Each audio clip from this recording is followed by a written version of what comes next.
sempre ouvir opiniões de grandes especialistas, chegou a hora da gente receber ele presencialmente aqui na nossa bancada hoje, André Machado, CEO do Projeto 10%. Hoje sim, hoje né, André? Sim, bom sem dia. Furo, bom dia. Sem furo. Bom dia. Felipe, bom dia, pessoal. Bom dia.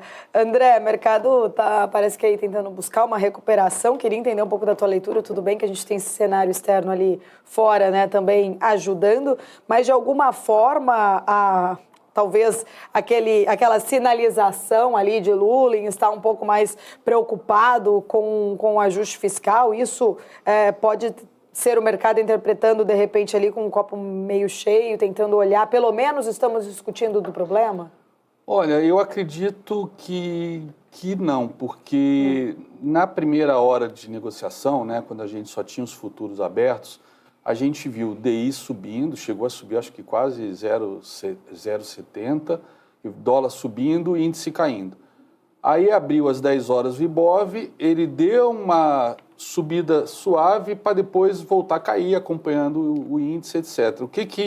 O índice futuro, o que aconteceu? Eu presumo aqui, olhando as ADRs da Vale, a ADR da Vale e as ADRs da Petrobras, ambas estão subindo lá porque as commodities, né, que puxam essas duas ADRs, tanto o minério de ferro quanto o Brent, estão subindo. Então, a gente vê, aí a Vale 3, a PET 4, a PET 3 representam 26% do peso do Ibov, né? É uma bolsa de commodities. A gente ainda estamos amarrados a esse nosso karma extrativista, né? Então, provavelmente o que está sustentando, puxando o mercado agora, provavelmente não, certamente é essa alta da Vale e Petrobras. Inclusive, você está com o gráfico aí, isso, né? estou com ele aberto aqui. Eu vou pedir para o pessoal compartilhar ali na tela, que aí fica claro também para a gente entender. Ó, Petrobras subindo 1,90, né? Por conta da alta lá fora do minério, do petróleo, do Brent. E a Vale subindo 0,61. Então, obviamente, isso aí acaba botando o Ibov no positivo. O que eu queria só chamar a atenção é que, por exemplo, na Petrobras, a gente já viu, né, tá deixando a pequena sombra aqui na barra de hoje, o que para mim representa o quê? É isso que eu acho que é a beleza quando você conhece análise técnica, né?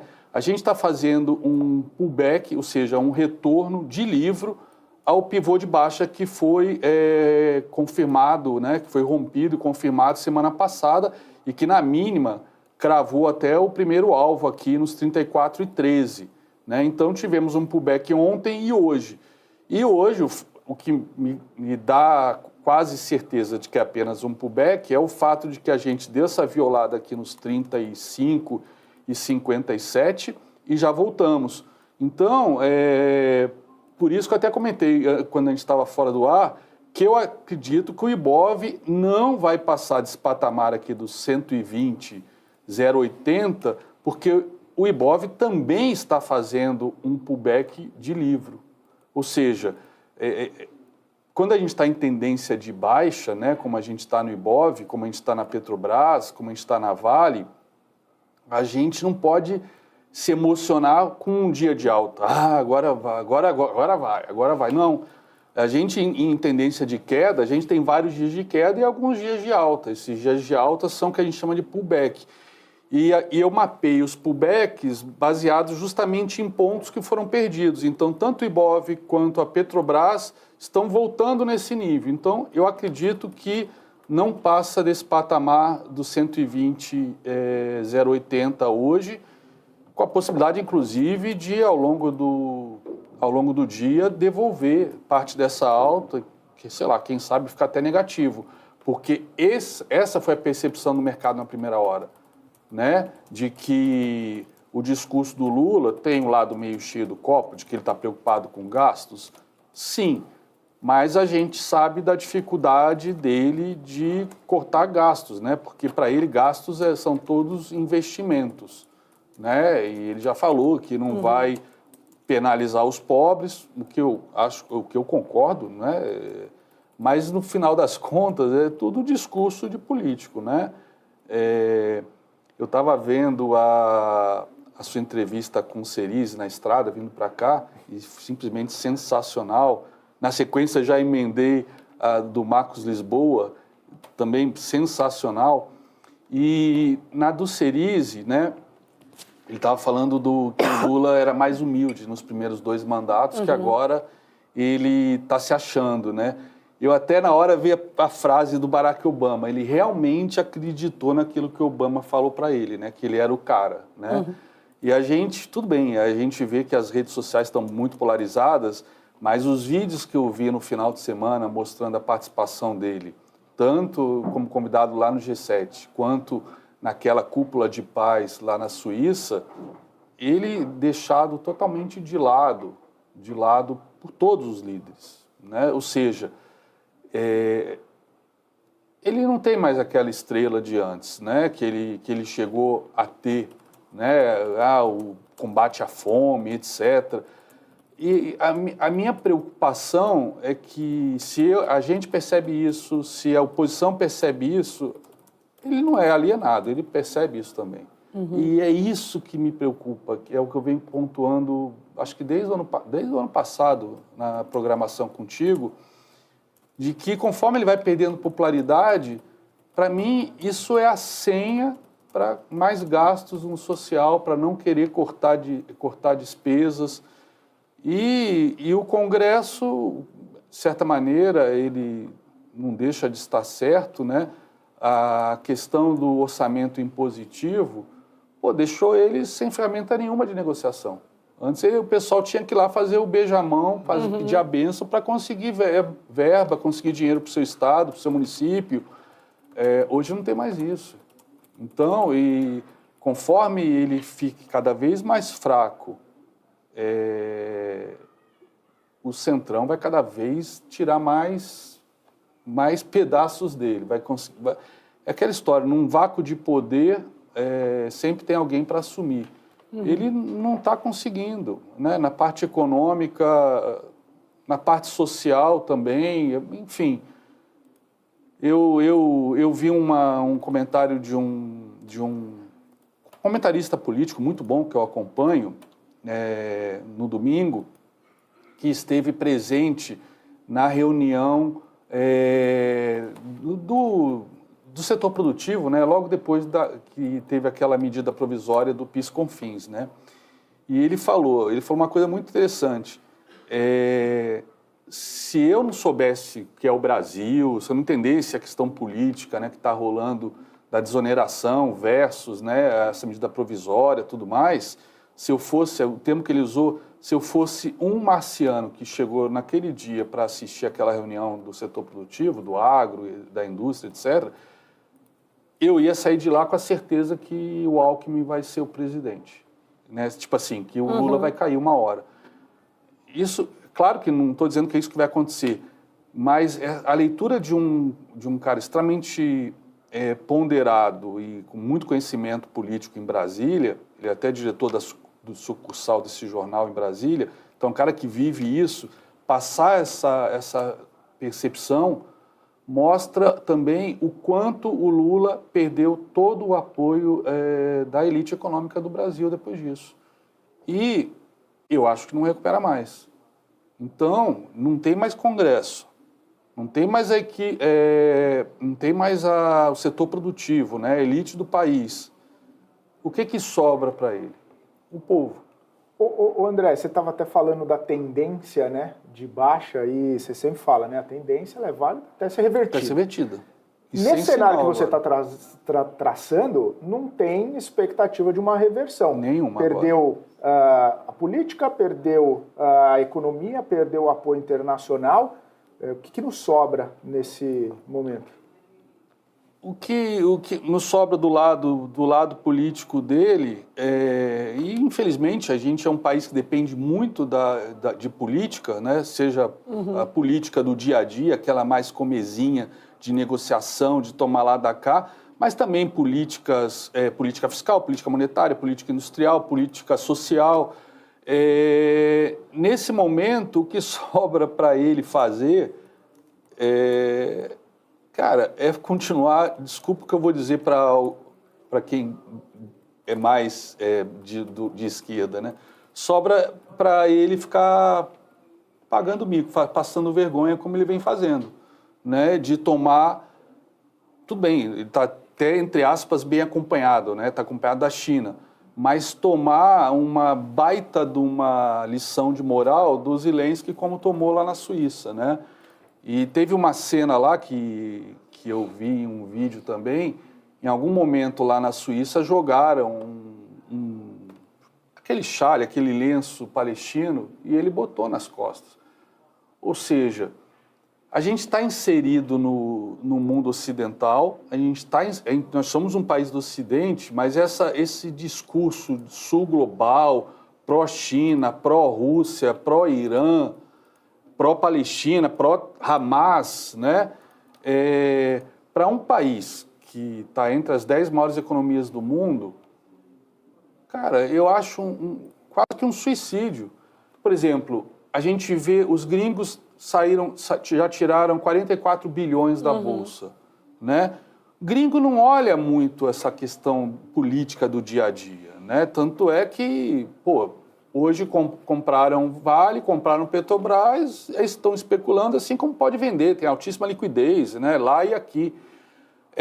O que eu vejo que os gringos estão vazando do Brasil, né, esse ano, é muito também porque o que puxou a Bolsa, puxou as commodities, o que puxou o Brasil nesses anos todos? Né? A capacidade de exportação para a China. E eles também, se o próprio Estados Unidos, os grandes investidores, estão saindo da China, e não importa o que alguns analistas digam, o pessoal pró-China, que a China ainda é economia pujante, etc., 5%, a gente sabe que a China ela vem perdendo investimentos inclusive está negativo pela primeira vez em mais de, acho que de 30, 40 anos, né, investimento na China esse ano. Se a China, aos poucos, vai se alinhando cada vez mais ao Putin, né, justamente na estratégia de se tornar uma potência global, né, fazendo frente ao Ocidente, à OTAN, à Europa, aos Estados Unidos, né? E com isso ela vai ficando isolada, nós que temos ela como principal parceiro, nós vamos ser prejudicados imensamente, é óbvio. Estou falando mais uma visão de médio e longo prazo. Mas talvez, além do dinheiro não estar circulando como circulava antes por conta da taxa de juros nos Estados Unidos, e o pessoal está correndo para essas taxas, né, de juros, né, risk-free, tem essa questão também de que o Brasil, aos poucos, né, vai deixando de ser aquele local que já foi o mercado emergente melhor para se investir, né, por conta da característica de fornecer para a China, ser fornecedor de agro para o mundo inteiro, de minério de ferro, de petróleo. Acho que a gente, infelizmente, perdemos o bonde da história, né? Como o Lisboa falou. A gente, quando tudo está bem, a gente vai bem, né? Quando tudo está mal, a gente faz o dever de casa para consertar. O problema é que quando tudo está bem, a gente não faz o dever de casa. A gente vive, né, como se não houvesse amanhã. A gente gasta mais, e aí, como toda a nossa economia é amarrada, é indexada com pisos, com receita, a gente vai entrando numa armadilha que a gente não consegue mais sair. E não sei se os gringos têm essa visão, né? Só que a gente sabe disso. E aí a gente vê isso refletido nas taxas de juros. Desculpa te interromper, você falou assim, né, em relação que o gringo não olha muito isso, mas quando a gente faz a comparação do desempenho da nossa bolsa frente às demais, o Brasil está pior. Se fosse exatamente, né, talvez ali só a atratividade ainda dos juros lá nos Estados Unidos, a gente não estaria tão correlacionado com as outras bolsas também. Então deve ter algum pezinho ali também. É a questão da China, né? Eu acho que esse alinhamento com a China, com a Rússia, essa questão de sul global, né? Esse alinhamento, a gente, na minha opinião, a gente está se alinhando com os perdedores. E isso o gringo vê. Isso é muito claro para o gringo ver esse alinhamento político do país com o lado que, na cabeça deles, com toda razão, não poderia ser diferente, é o lado que vai ser perdedor nessa batalha. seja uma guerra propriamente dita, seja uma guerra econômica, né? A gente sabe que uma guerra econômica, uma guerra, os Estados Unidos perde, mas a China perde muito mais, porque a China é um país exportador por excelência. Se os grandes mercados começam a se fechar para a China aos poucos, né, e começam a encontrar outros mercados que possam produzir até mais barato do que a China, que é o que está acontecendo já em alguns países do Sudeste Asiático, a China vai perdendo aquele potencial que todo mundo falava de vai passar os Estados Unidos, etc. Eu duvido que a China passe os Estados Unidos. Eu duvido. Eu já venho falando isso há muito tempo. Não só pela questão econômica, que eu acho que ela não tem, ela tem essa questão por exemplo, da infraestrutura, do mercado imobiliário, que eles estão conseguindo gerenciar essa implosão, mas é uma implosão, é só olhar o gráfico. Quando a gente olha o gráfico, uma das coisas legais na análise técnica, eu quase comentei isso na semana passada, quando a gente estava encerrando o bate-papo, é que você fez um comentário, são muitas variáveis, às vezes é até difícil da gente decidir, né? Porque tem variável pró, tem variável contra. Concordo, tem muitas variáveis, muitas incertezas, a questão macroeconômica, etc., a questão geopolítica, mas nessa hora, eu acho que é quando a análise técnica ela se torna mais importante do que nunca, porque ela te dá direção, como diz o primeiro princípio da teoria de Dow, o preço desconta tudo. E é o que a gente está vendo, né? Então, por exemplo, o gráfico do DI, não sei se dá para mostrar de novo, o gráfico do DI, apesar de ter voltado um pouco agora, tá no 0 a 0, né? Ele estava subindo bem, mas a gente vê aqui que ele rompeu um pivô de alta muito forte, ele rompeu um topo anterior super importante, então a expectativa é ele continuar subindo, ele bateu lá nos 12,28. Deixa eu só pedir para o pessoal colocar o gráfico na tela, que fica mais fácil para a gente visualizar. Vamos lá. Ele veio aqui nesse topo rosa, né? Eu não sei se a caneta dá para... enfim... Ele veio aqui nesse topo rosa de setembro de 23 e rompeu. E aí foi lá direto no segundo alvo. E voltou para quê? Para fazer um pullback de livro, sexta-feira e ontem, nessa linha rosa. E hoje voltou a subir, agora está corrigindo. Mas o cenário de pullback, ele até pode, né, eventualmente por causa do Copom amanhã, ele ainda vir fazer um pullback nesse topinho que foi rompido aqui no início de junho, tá? Vinha aqui na casa dos 11,69. Mas no momento que ele rompeu aqui os 11,69, os 11,86, eu acho que é quase que inexorável o caminho dele indo rumo aos 12,65, que é essa linha vermelha aqui em cima. Nesse caso, vai puxar dólar para cima, isso puxa a inflação, aí gera um círculo vicioso, né? Isso derruba a bolsa, né? Eu ainda acho que, apesar de o varejo ter vindo 0,1%, né? Os dados que saíram hoje nos Estados Unidos, a expectativa era 0,2%, aí sempre dá aquele efeito torcida lá na bolsa americana, eu ainda acredito que a gente vai ter só um corte em dezembro e olhe lá, se não jogarem o primeiro corte para o ano que vem. Eu ainda estou entre as duas possibilidades, um corte em dezembro ou só ano que vem, que inclusive foi o que alguns Fed Boys falaram esses dias, né? Já para botar, né, água na fervura do pessoal que estava... o pessoal chegou a apostar em 3 cortes, né, 2 semanas atrás, por conta de PMI.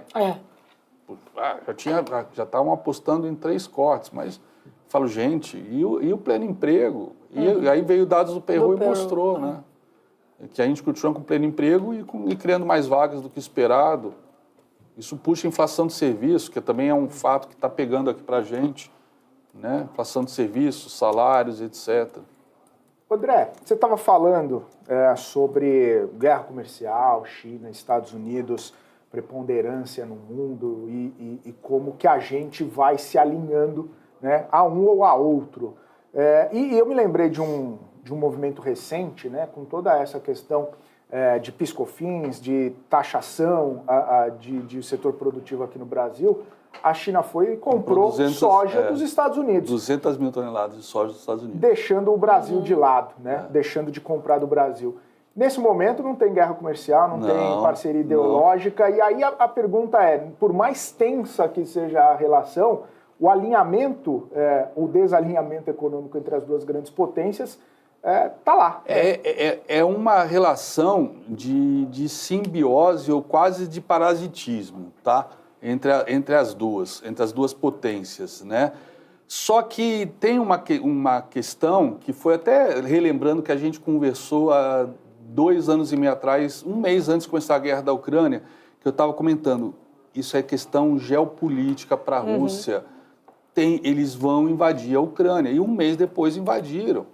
Então, em termos geopolíticos, a geopolítica ela vai preponderar sobre qualquer outra decisão. Eu vi muita gente na Faria Lima falando na época da guerra da Ucrânia, no primeiro ano, quando cortaram o gás para a Europa, que o gás explodiu, a inflação explodiu, né? Tá aí todo mundo com juros lá em cima, a inflação explodiu, todo mundo falou, agora eu quero ver, os políticos vão arregar, vão rifar a Ucrânia, porque com inflação eles não vão ser reeleitos. Eu falei, negativo.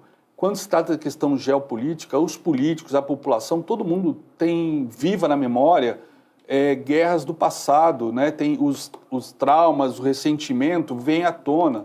Então, isso não ia fazer a Europa voltar atrás. E a Europa está firme e forte esses dias. Então, foi noticiado que eles estão colocando uma série de mísseis nucleares, de bombas nucleares em estado de prontidão. E a anfitriã lá do G7, a primeira-ministra da Itália, comentou, né, e depois na Suíça, que se a Rússia não ceder, né, não devolver todos os territórios para a Ucrânia, etc., o Ocidente e a Europa vai impor uma derrota para a Rússia. E a Rússia diz exatamente o contrário. Então, a situação geopolítica está extremamente estressante. E isso vale para os Estados Unidos e para a China. Mas até chegar num ponto de ruptura, todo mundo vai se aprumando, se empurrando para cá, para lá, dando cotovelada e se virando e tentando tirar vantagem, como a China tirou, comprando 200 mil toneladas de soja. Lembrei até agora da frase do Deng Xiaoping, né, quando ele começou o processo lá de abertura, de capitalismo, que perguntaram para ele, né, pô, mas vocês não são comunistas, né? Alguém comentou, o gato não é vermelho? Aí ele respondeu, eu não sei se falaram se o gato era vermelho ou não, mas ele falou, não importa, o gato é vermelho. Agora, não importa se o gato é vermelho ou azul, o que importa é que o gato pegue o rato. Né? Isso é uma frase que entrou para a história, né? E que é o que reflete esse capitalismo estatal dos chineses, né? Então, chinês não gosta de jogar dinheiro fora, a não ser que tenha razões políticas ou geopolíticas, como ele vem fazendo, por exemplo, com a Rota da China, né? Que ele tem estimulado o endividamento de uma série de países de terceiro mundo, países emergentes, que muitos, inclusive, que não vão conseguir honrar essas dívidas. E, em troca, a China vai assumir a infraestrutura desses países que ela mesma montou. Então, quando envolve geopolítica, a China vai, gasta, perde dinheiro, etc., vai no bottom line, no dia a dia, ela quer ganhar dinheiro, quer desovar o estoque de aço que ela tem a preço de banana para os países que importam aço como o Brasil. Isso, nessa hora não tem a parceria com o Brasil, não existe isso. Não vou proteger o Brasil, vou ferrar os Estados Unidos. Não, ela ferrou o Brasil e está beneficiando os Estados Unidos, né? Importando soja. Então, a famosa guerra comercial, né, ali dos interesses. No final, o que conta é o dinheiro no bolso. Exatamente. André, Quero agradecer, sempre bom. O tempo passa rápido aqui na nossa programação, quando o assunto rende, por sinal. Obrigada até por ter vindo presencialmente. É um prazer estar aqui de novo. E provavelmente semana que vem o André esteja em viagem, ainda vai confirmar, se não for até semana que vem, então até na próxima aqui pra gente comentar bastante. Só rapidamente, antes da gente encerrar, Copom amanhã, né? A sua expectativa pra gente resumir e fechar a nossa conversa. Olha, eu tô vendo todo mundo falando que a unanimidade manter a taxa, né? Tem até uma pequena probabilidade na curva de juros de aumento de 0,25. Eu acho isso impossível aumentar. E apesar da unanimidade de manter a taxa, né, eu acho que pode até ser que ela seja mantida, mas eu acho que não vai ser unanimidade, não. Eu acho que pode vir divergência de novo. O mercado vai reagir se vier Se vier, vai reagir mal. Porque com tudo que o Lula tem falado com relação ao Roberto Campos Neto, o cara está saindo daqui a 6 meses. Pô, votar por unanimidade é endossar a política monetária dele, que eu acho que quem acabou de ser eleito não vai endossar. E por mais que o mercado esteja estressado com gasto, com fiscal, acho que tem espaço para corte de 0,25, né? Mas não sei se vai sair. Então, provavelmente vai talvez vir sem corte, manutenção, só que não é unanimidade como está todo mundo dizendo. Maravilha, André. Obrigada. Sempre um prazer falar contigo. Volte sempre, presencialmente ou remoto, como achar melhor. E hoje, inclusive, ele tá todo, né? Não tá na estica, não tá com a camiseta do rock and roll dele aqui. Eu quero vir arrumado, né? Eu não vou vir mulambento como você. Que isso. Eu sempre apareço. Que isso, obrigada. Grande André Machado trazendo visões